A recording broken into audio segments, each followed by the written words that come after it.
Sea bendito su santo nombre desde ahora y hasta la eternidad.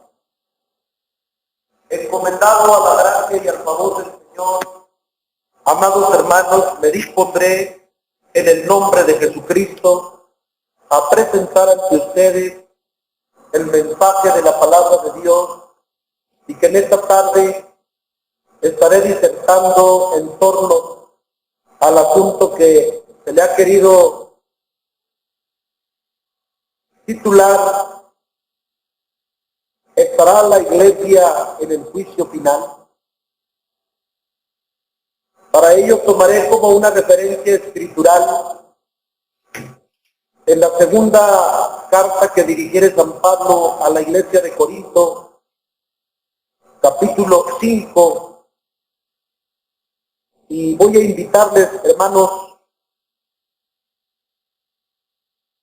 a que leamos el versículo de referencia, versículo 10, y lo hagamos todos de una forma coral, participando de este texto de referencia, capítulo 5 de la segunda a los Corintios, y leeremos únicamente el versículo 10, que textualmente dice así en el nombre de Jesucristo: porque es menester que todos nosotros parezcamos ante el tribunal de Cristo, para que cada uno reciba según lo que hubiere hecho por medio del cuerpo, ora sea bueno o mal.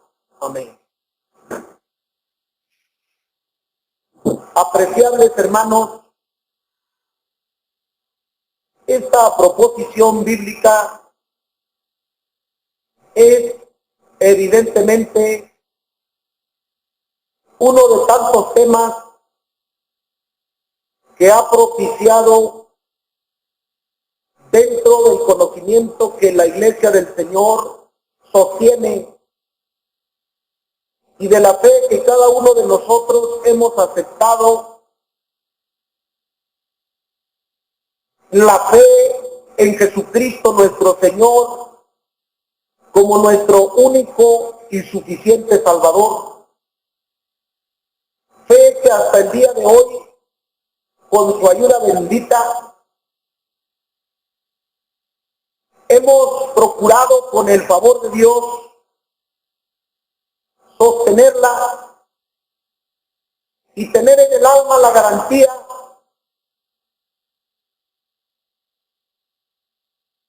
que lo que se mueve dentro de nuestro corazón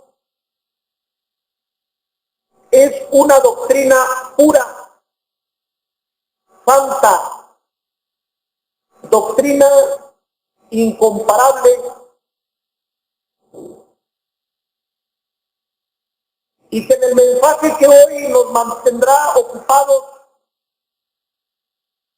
meditando en él, sea para la Iglesia del Señor el sustento que corrobore verdaderamente en el alma que en Cristo el Señor tenemos nuestra salvación segura. Que el temor o desconfianza que pudieran plantearse por aquellos que por la falta del conocimiento de Dios hayan visto afectado su corazón y su fe, atendiendo inclusive a conceptos u opiniones que difieren en relación a la doctrina que el Señor nos ha entregado. Y el tema en mención, o que en esta tarde en particular nos mantiene meditando bajo una interrogante: ¿estará la Iglesia en el juicio final? La voz del apóstol San Pablo en este capítulo 5, escritura de referencia en su segunda carta, la cual dirigiera a la iglesia de Corinto, en un desplegado de toda su enseñanza que habla al respecto. Dice en sus declaraciones, porque es necesario, o bien es menester, que todos nosotros parezcamos ante el tribunal de Cristo, para que cada uno reciba según lo que hubiere hecho por medio del cuerpo, y luego dice, ora sea bueno o malo.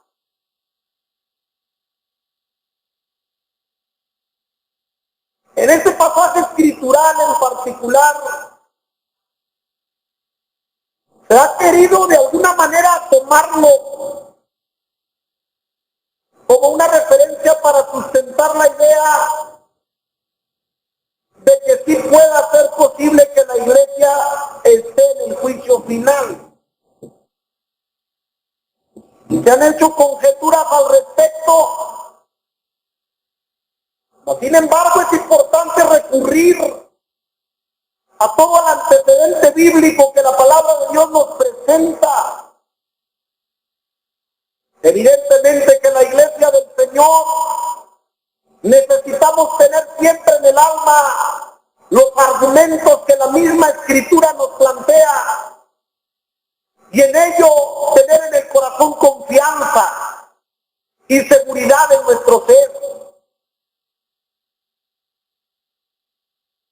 Pensar en relación al juicio final, nos vemos en la ineludible necesidad de escudriñar detenidamente la palabra de Dios y analizar en torno a los tiempos que de acuerdo al desarrollo y al plan de Dios tengan de ejecutarse. En el caso en mención particularmente, no se está refiriendo en la Escritura que nos sirve de referencia en esta tarde al juicio final. Esta se está refiriendo meramente a un juicio de galardón que será definitivamente entregado a todo aquel o aquellos que de acuerdo a sus acciones tengan de recibir de Dios un pago o bien una recompensa. El apóstol San Pablo habla de una necesidad de que comparezcamos ante el tribunal de Cristo.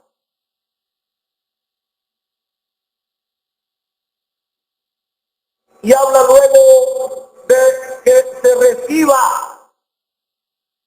según lo que se hubiera hecho en el cuerpo, bueno o malo. Las Sagradas Escrituras nos hablan al respecto en relación al galardón o pago, en la recompensa que el Señor dará a sus hijos, a los justos, como lo que está contenido en la primera carta a los Corintios, capítulo 3, dice la palabra de Dios desde el versículo 7 en adelante. Así que ni el que planta es salvo, ni el que riega, sino Dios que da el crecimiento. Y el que planta y el que riega son una misma cosa, aunque cada uno recibirá su recompensa conforme a su labor. Porque nosotros coautores somos de Dios, y vosotros labranza de Dios sois, edificio de Dios sois. Conforme a la gracia de Dios que me ha sido dada, yo como perito arquitecto puse el fundamento y otro edifica encima, pero cada uno vea cómo sobreedifica.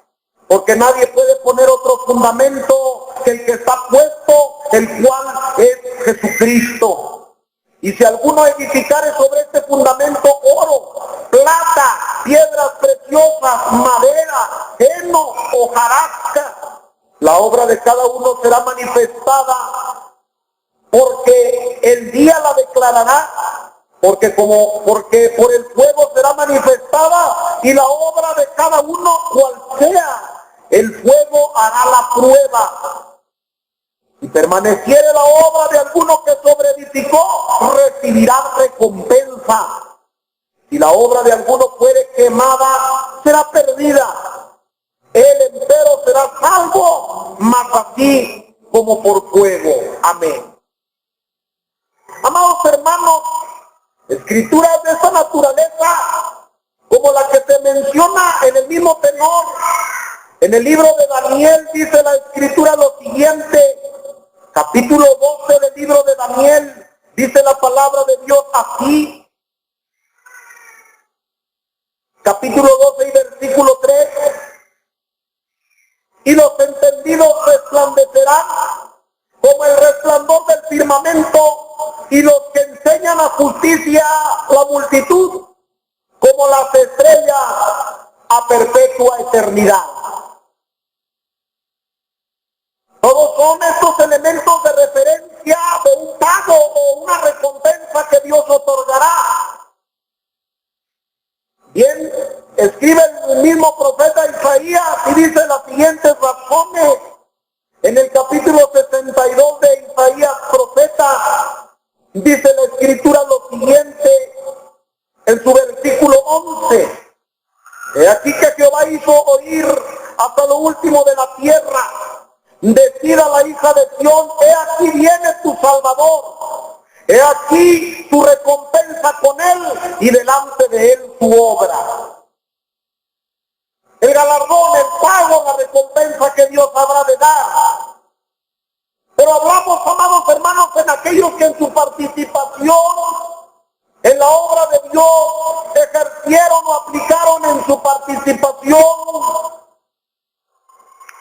alguna obra muy específica, como lo que leímos en la carta a los Corintios, y bien lo que acabamos de leer también en el libro de Daniel. Todas estas escrituras armonizan perfectamente con lo que el Espíritu Santo dice en el libro de Apocalipsis capítulo 22. Dice la palabra de Dios lo siguiente en el versículo 12. Y he aquí yo vengo presto y mi galardón conmigo, para recompensar a cada uno según fuere su obra. Se reitera en la escritura del pago de la recompensa del Señor. Solamente que es importante tomar en cuenta en la aplicación de los tiempos, dadas las condiciones de la escritura de referencia, que es necesario que cada uno de nosotros comparezcamos ante el tribunal de Cristo. Es ahí donde se ha entrado en alguna suposición de que se refiera a lo que acontecerá en el juicio final.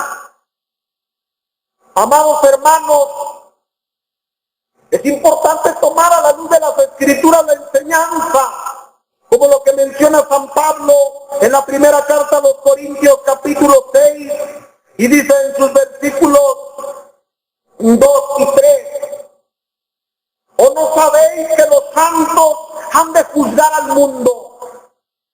Y si el mundo ha de ser juzgado por vosotros, sois indignos de juzgar cosas muy pequeñas. ¿O no sabéis que hemos de juzgar a los ángeles? ¿Cuánto más las cosas de este siglo? Nótese en esa escritura, amados hermanos, en el tenor de la misma, no indica que los hermanos que integramos la iglesia del Señor nos habremos de levantar o elegir como jueces sobre los que en el tiempo venidero han de ser juzgados, incluyendo los ángeles que fueron despeñados en el juicio que Dios aplicó en contra de ellos. Nótese que en la escritura que San Pablo hace mención de ella, que si los santos, dice, hemos de juzgar a los ángeles.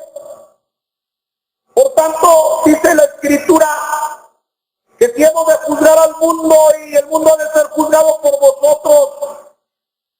Nótese lo siguiente, amados hermanos, que en la explicación de esta escritura Encuentra en comparación de ello lo que dijo el Divino Maestro en el Evangelio según San Mateo, capítulo 12, y dice en la Escritura, versículos 41 y 42, los hombres de Nínive se levantarán en el juicio con esta generación y la condenarán, porque ellos se arrepintieron a la predicación de Jonás, y he aquí más que Jonás en este lugar. La reina del austro se levantará en el juicio con esta generación y la condenará, porque vino de los fines de la tierra para oír la sabiduría de Salomón, y he aquí más que Salomón en este lugar. De esta manera, o en similitud, amados hermanos, la iglesia del Señor será el testimonio más evidente y más palpable en contra de la humanidad que será juzgada en el día del juicio. No necesariamente que la iglesia esté presente en el día del juicio.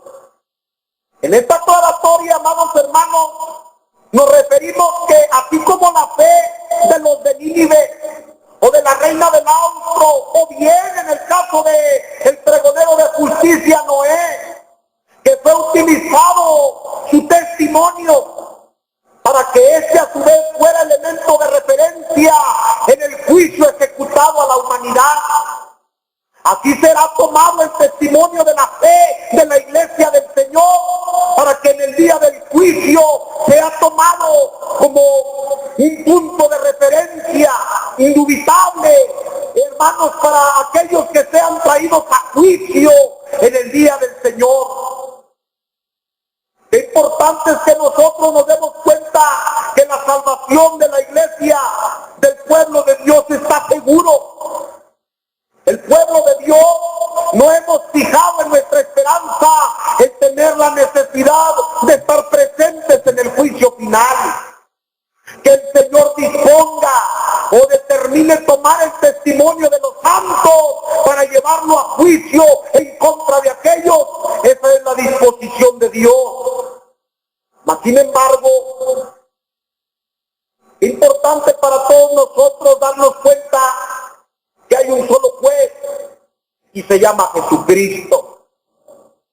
Su palabra nos enseña al respecto. Según San Juan capítulo 5 y versículo 22, dice la Escritura lo siguiente: porque el Padre a nadie juzga, mas todo el juicio dio al Hijo. Añade San Pablo en el discurso allá en el Areópago, cuando les predica a los atenienses, capítulo 17 del libro histórico de los Hechos de los Apóstoles, versículo 30. Pero Dios, habiendo disimulado los tiempos de esa ignorancia, ahora denuncia a todos los hombres en todos los lugares que se arrepientan, por cuanto ha establecido un día en el cual ha de juzgar al mundo con justicia por aquel varón al cual determinó, dando fe a todos con haberle levantado de los muertos. En ello, amados hermanos, encontramos que Jesucristo es el que habrá de llamar a juicio en aquel día al mundo irredento. Pues declara en el mismo libro de los Hechos, capítulo 10 y versículo 42, en las palabras de los apóstoles, allá en el discurso cuando Pedro predicó en la casa de Cornelio, dice: y nos mandó que predicásemos al pueblo y testificásemos que Él es el que Dios ha puesto por juez de vivos y muertos. Jesucristo nuestro Señor, amados hermanos.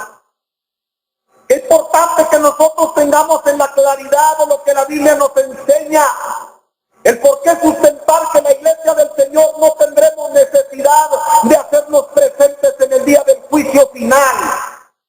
Si esta fuera entonces nuestra interrogante, o no tuviéramos el respaldo que la Biblia nos enseña, yendo con alguna inseguridad al respecto, amados hermanos, tendríamos entonces, en base a nuestra fe, algún temor o duda de lo que nos pudiera esperar en ese día del juicio. La Biblia nos enseña y nos dice, según en el Apocalipsis capítulo 11 del libro del Apocalipsis, capítulo 11, y dice desde el versículo 15 en adelante: y el séptimo ángel tocó la trompeta, y fueron hechas grandes voces en el cielo que decían: los reinos del mundo han venido a ser los reinos de nuestro Señor y de su Cristo, y reinará para siempre jamás. Y los 24 ancianos que estaban sentados delante de Dios en su silla se postraron sobre sus rostros y adoraron a Dios, diciendo: te damos gracias, Señor Dios Todopoderoso, que eres y que eras y que has de venir, porque has tomado tu grande potencia y has reinado. Y se han airado las naciones y tu ira es venida, y el tiempo de los muertos, para que sean juzgados, y para que des el galardón a tus siervos los profetas, y a los santos, y a los que temen tu nombre, y a los pequeñitos, y a los grandes, y para que destruyas a los que destruyen la tierra. Y el templo de Dios fue abierto en el cielo, y el arca de su testamento fue vista en su templo, y fueron hechos relámpagos, y voces, y truenos, y terremotos, y grande granizo. Amados hermanos, la presente escritura no hace mención necesariamente del juicio final, sino que habla de los galardones y pagos que el Señor dará a sus santos, a los justos, y aquellos que amaron su venida. Definitivamente para nosotros es un sinónimo de garantía, apreciables hermanos, que estamos en nuestro corazón convencidos desde que creímos en Cristo el Señor, que nuestra salvación está segura en Él. Pues dice la Biblia, y las Escrituras nos hablan al respecto. Quiero hacer mención de lo que dice en San Juan capítulo 3 y versículo 18. El que en Él cree no es condenado, mas el que no cree es condenado porque no creyó en el nombre del unigénito Hijo de Dios. Es importante subrayar: el que en Él cree no es condenado. Bien añade la Escritura en San Juan 5:24, de cierto os digo, el que oye mi palabra y cree al que me ha enviado, no vendrá a condenación, mas pasó de muerte a vida. La esperanza que en los hijos de Dios, amados hermanos, existe en nuestro corazón. No hay condenación para los que viven ahora en Cristo Jesús. Los que no andan conforme a la carne, dice Pablo en Romanos capítulo 8 y versículo 1. No hay condenación para el que ha creído en Cristo. No hay en el corazón alguna especie de temor o alguna inseguridad desde que fue invocado el nombre de Jesucristo en nuestra vida para perdón de nuestros pecados. Allí, amados hermanos, descansó y reposó en nosotros la paz del Señor nuestro Jesucristo. Justificados pues, dice la Escritura, hemos sido justificados por el Señor. Justificados pues por la fe, tenemos paz por medio de nuestro Señor Jesucristo. Una paz que nos da la seguridad de que las promesas que Dios ha hecho para su pueblo son en Él amén, son en Él el sí. Porque nuestro Señor Jesucristo en sus promesas gloriosas nos ha dejado en el corazón el testimonio vivo de que una vez que le hayamos aceptado en nuestro corazón, de que nuestra vida haya quedado impregnado el testimonio de su poder y de su gloria en nuestro ser, ahora nuestra aspiración, hermanos, es entrar a la patria de los bienaventurados, allá en su presencia celical. Para ello es importante que amén de las conjeturas del mundo religioso, que han llegado algunos a pensar, no, pues hasta el día de la resurrección se sabrá la verdad, quienes se salven y quienes no se salven, y quienes estarán allí compareciendo en el juicio de Dios. La Iglesia de Cristo tiene seguridades, tiene garantía, y nuestra garantía es Cristo. Él es nuestra seguridad, Él es nuestra roca invariable, es nuestra roca de poder, nuestra roca de fortaleza, nuestra piedra de esquina, en donde está cimentada nuestra fe en el Señor. Bien que la Biblia nos dice en relación a estos eventos, de acuerdo al plan o al programa que el Señor ejecutará, amados hermanos, que en el día glorioso de su venida, pareciera que en las Escrituras se hablara de dos resurrecciones simultáneamente, como lo que explica San Juan en el capítulo 5 y versículo 28 de su Evangelio. No os maravilléis de esto, porque vendrá hora cuando todos los que están en los sepulcros oirán su voz, y los que hicieron bien saldrán a resurrección de vida, mas los que hicieron mal a resurrección de condenación. De acuerdo a esta porción bíblica, pareciera que todo sucede inmediato, todo sucede de una forma simultánea, los que resucitan para vida y los que resucitan para condenación. Pero es importante subrayar en la palabra de Dios que ambos eventos no se llevarán a efecto en el mismo tiempo. La Biblia nos enseña en sus eventos, de acuerdo a lo que encontramos en la palabra del Señor. Primera carta a los Tesalonicenses, capítulo 4, y dice la Escritura lo siguiente, desde su versículo 14. Porque si creemos que Jesús murió y resucitó, así también traerá Dios con él a los que durmieron en Jesús. Por lo cual os decimos esto en palabra del Señor, que nosotros que vivimos, que habremos quedado hasta la venida del Señor, no seremos delanteros a los que durmieron. Porque el mismo Señor, con aclamación, con voz de arcángel y con trompeta de Dios, descenderá del cielo, y los muertos en Cristo resucitarán primero. Una primera resurrección. Los muertos en Cristo. San Pablo no amplía en sus declaraciones como pareciera en las declaraciones de Juan. Juan el apóstol engloba o todo lo enmarca en una sola porción bíblica. No es que Juan esté diciéndonos que todo sucederá al mismo instante. Vendrá el Señor en su segunda venida, pero dice el apóstol Pablo, los muertos en Cristo resucitarán primero. El hecho de que los muertos en Cristo resuciten primero, esto es trascendente para el pueblo de Dios, hermanos. La llamada primera resurrección. Una segunda resurrección es un evento que habrá de desarrollarse. Solamente que en el plan de Dios y en los tiempos que la Biblia nos enmarca, no sucederá al instante en la venida de Cristo la segunda resurrección. ¿Quiénes participan en la primera y quiénes en la segunda? Evidentemente quienes con la ayuda de Dios tengamos de participar en la primera resurrección son llamados a la luz de las Escrituras dichoso, bienaventurado, el que es tomado en cuenta en la primera resurrección. En la gloriosa venida es el glorioso encuentro de Cristo con su iglesia.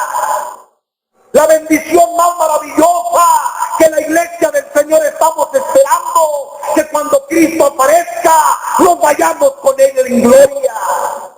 Pues dijo el Maestro, creéis en Dios, creed también en mí. De otra manera lo hubiera dicho, voy pues a preparar lugar para vosotros, para que donde yo estoy, vosotros también estéis. Y si me fuere y os aparejaré lugar, vendré otra vez y os tomaré a mí mismo, dijo el Señor. Es importante esto, hermanos. Jesucristo no está ampliando su promesa para todos allí. Su venida gloriosa se centra o se dedica a venir a levantar a su iglesia, a venir a recoger a su pueblo, a venir a trasladar a los que han sido redimidos con su sangre preciosa, ya sea que vivamos o que durmamos, pero en su gloriosa venida todos seremos transformados para ser trasladados hacia la presencia del Señor. No se habla de una resurrección inmediata de aquellos que no creyeron en Cristo, No se habla de aquellos que vivieron en la maldad o en el pecado que habrán de resucitar en ese momento. La Biblia, por otra parte, nos refiere al respecto y nos dice, según la Escritura en el capítulo 20 del Apocalipsis, que habrá de desarrollarse un tiempo que el Señor establecerá, llamado milenio, o los 1000 años que el Señor habrá de establecer aquí sobre la superficie de la tierra después de su venida. Capítulo 20, y dice la Escritura de la siguiente manera en sus versículos 2 y 3.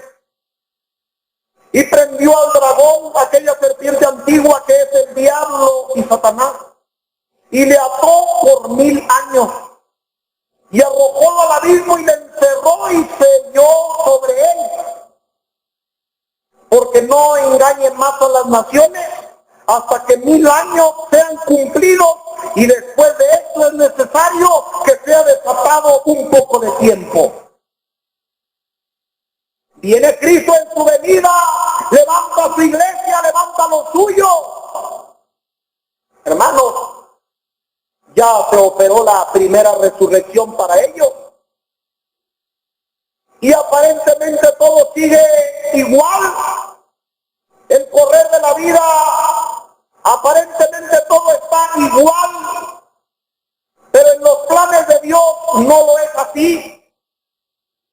Después de que la iglesia es llevada a la presencia del Señor allá en el cielo, glorioso momento, bendición para el pueblo de Dios, dejar la tierra para irnos al cielo, abandonar los terrenos para irnos a lo celestial, ser cubiertos o poseídos de lo inmortal, de lo incorruptible, porque es necesario que esto acontezca, que esto mortal sea vestido de inmortalidad y esto corruptible sea vestido de incorrupción, y se cumpla la palabra que está escrita: por vida es la muerte con victoria. La iglesia trasladada al cielo, y así como en los días de Noé, así, amados hermanos, que la gente se casaba y se daban en casamiento, donde los eventos que humanamente está acostumbrada la gente a ver o a presenciar, todo sigue en su completa o aparente normalidad. Pero no así. Hay algo raro o extraño, ya no está la iglesia aquí en la tierra. No se puede pensar que los que se hayan quedado por ser buenos. Tampoco se puede pensar que el que se haya quedado aquí en la tierra para una segunda o posible oportunidad. El que se haya quedado es porque tiene entonces en su segundo plan de Dios ineludiblemente participar de la segunda resurrección. Para ello, antes de que esta se lleve efecto, tendrán que transcurrir 1000 años. 1000 años que será atado Satanás, aquella serpiente antigua o el dragón, para que no engañe más a las naciones, dice la Biblia, y entonces sí, se gozará de paz, se gozará de bienestar, se convivirá inclusive con las bestias del campo y las fieras, se gozará de un ambiente de paz que radicará o procederá en el pueblo de Dios en Israel. Y con ello Dios concertará pacto para que en este pueblo tenga el Señor de obrar en este espacio de tiempo de 1000 años.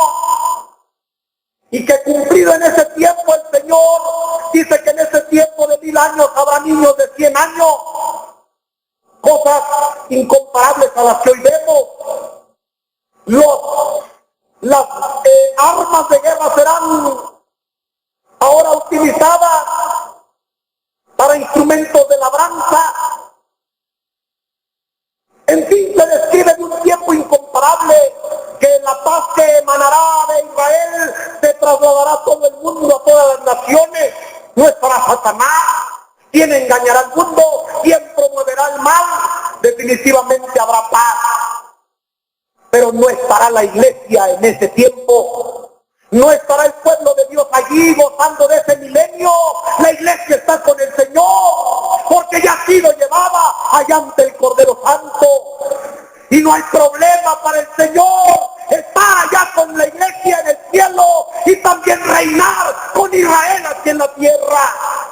Él es un Dios omnipresente, está aquí con nosotros y está con los santos en el cielo. Sin embargo, en el programa y curso de los tiempos, una vez que se concluyan los 1000 años, amados hermanos, será desatado Satanás y saldrá a engañar a todas las naciones y les confundirá. Es evidente que el plan de Dios, que su pueblo Israel encuentre redención en él. Y especifica la Biblia que solamente 12,000 de cada tribu alcanzarán el bienestar de ser trasladados al cielo, 144,000.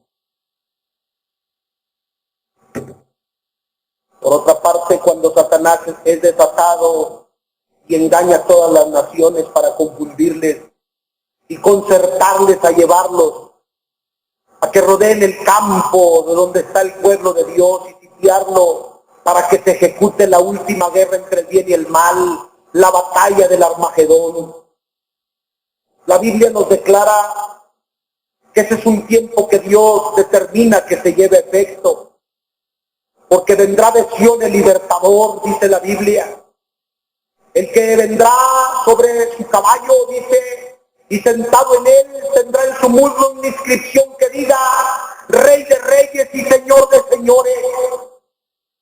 Y vendrá de Sion a libertar a Israel, y lo libertará con poder y gloria, porque allá en el Armagedón, en el Valle del Rey, se dice que será sitiado todas las huestes del mal contra los hijos de Dios. Pero descenderá fuego y azufre del cielo para dar exterminio y dar fin a todas las cosas, libertando el Señor a su pueblo Israel, y todos los elementos que haya serán destruidos.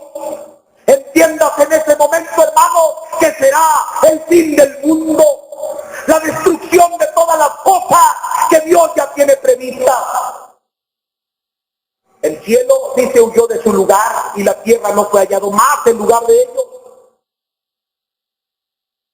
Todo destruido, todo completamente exterminado. Y es instituido un trono blanco. Un trono blanco donde está sentado en su trono el Rey de Reyes y Señor de Señores. Y dice que los libros fueron abiertos. Y había un libro llamado el libro de la vida que fue abierto. Y en él estaban inscritos todos los nombres de grandes y de pequeños. Y el mar vio los muertos. Y el sepulcro vio los muertos. Y el infierno vio los muertos. Y todos para comparecer ante la presencia del Señor. Definitivamente, amados hermanos, según lo que dice en Apocalipsis 25, se habla de esa segunda resurrección. Mas los otros muertos no tornaron a vivir hasta que sean cumplidos 1000 años. Esos otros muertos, amados hermanos, una vez que se hayan cumplido esos 1000 años, de acuerdo a la palabra del Señor, dice en el capítulo 20 de ese mismo libro del Apocalipsis, versículo 12, desde el 11 dice, y vi un gran trono blanco y al que estaba sentado sobre él, de delante del cual huyó la tierra y el cielo, y no fue hallado el lugar donde de ellos. Y vi los muertos grandes y pequeños que estaban delante de Dios, y los libros fueron abiertos, y otro libro fue abierto, el cual es el de la vida. Y fueron juzgados los muertos por las cosas que estaban escritas en los libros según sus obras.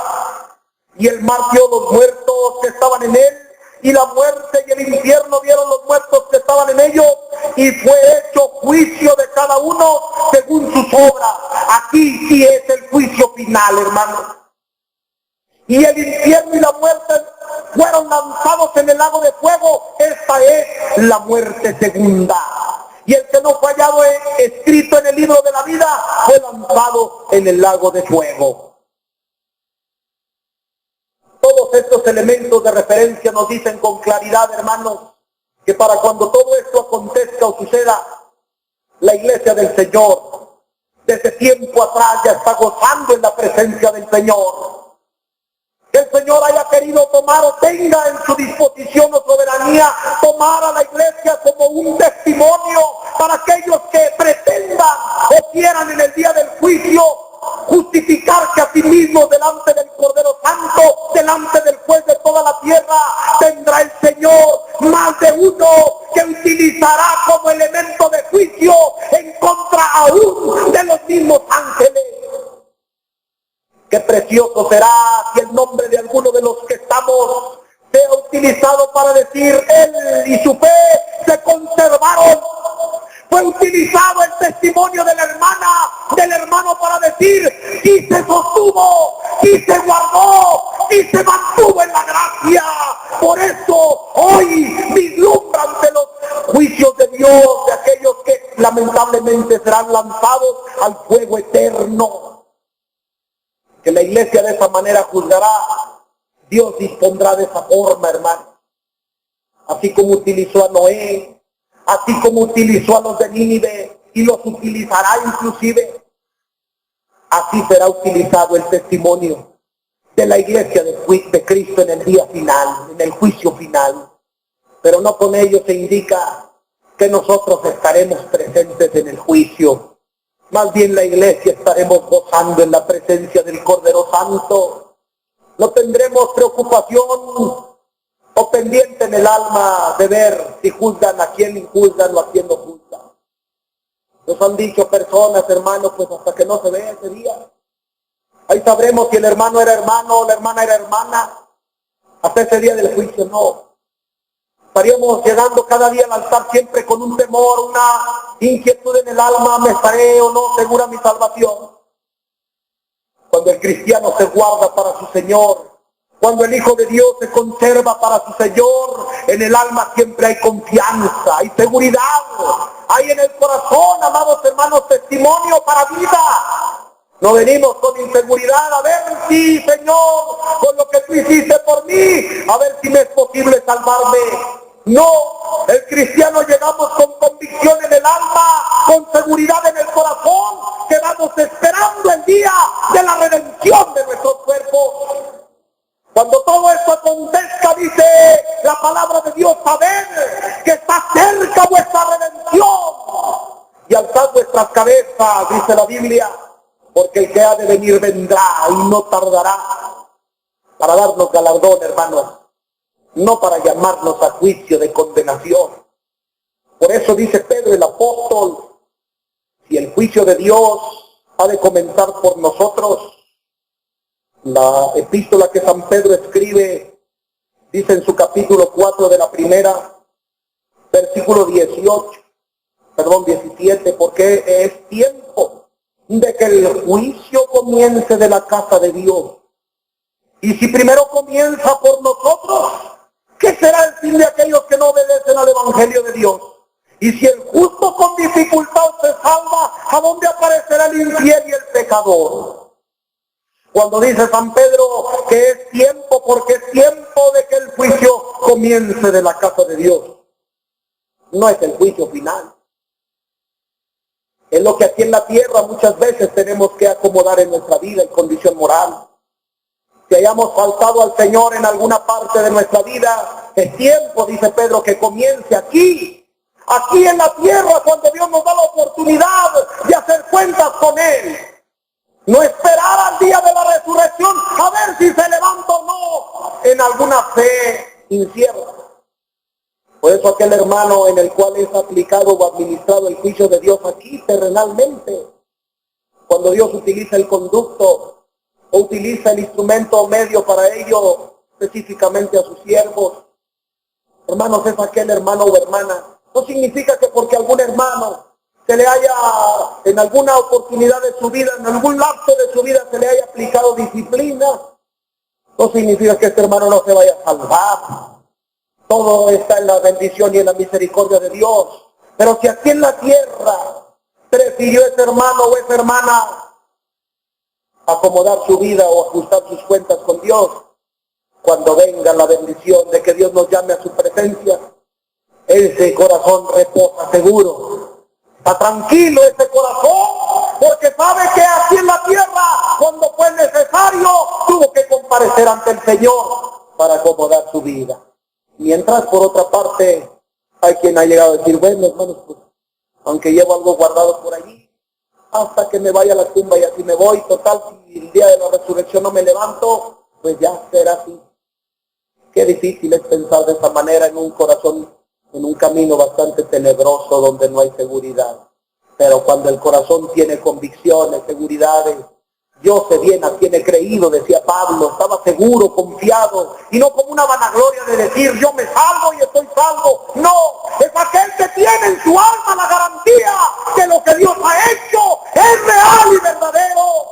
Dios nos ha salvado, hermanos, y nos ha dado en el testimonio de su bendita sangre derramada en nuestros corazones para bendición del alma. No, hermanos, para llevar el corazón un quebranto, una zozobra de que si me salvo o no me salvo, no. Alzamos nuestra mirada al cielo y le diremos, Señor, el día que tú vengas, ayúdame que en tu presencia sea tomado en cuenta para trasladarme al cielo, allá en el galardón eterno que nos espera a todos los que amamos su venida. Dios los bendiga, Dios sea con todos ustedes.